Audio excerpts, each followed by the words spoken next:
In this video, I'll show you how to create an Uber Eats delivery account in the UK.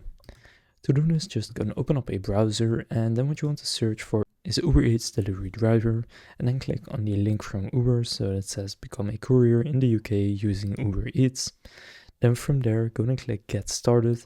Now I already have an account and I am signed in, so I can skip that step, but you will need to sign in. Then you will need to choose what kind of a driver you want to become. So you can do the Uber Eats one, which means you need to be at least 16 years old, and it will say that as well. You also have a few other options, which is for just normal Uber taxiing. Just select the option you want to do. And then from there, they will ask you to fill out a form. So just fill out that form.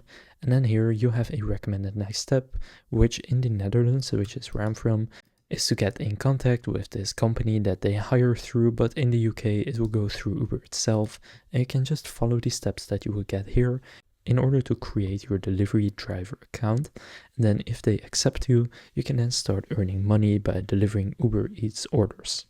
Now you can also do this on your phone by downloading the Uber driver app and then following the same steps through there. And that's basically how you can create an Uber Eats deliver account in the UK. If this video was helpful, please consider leaving a like and subscribing to my channel. With that being said, I will see you in the next video.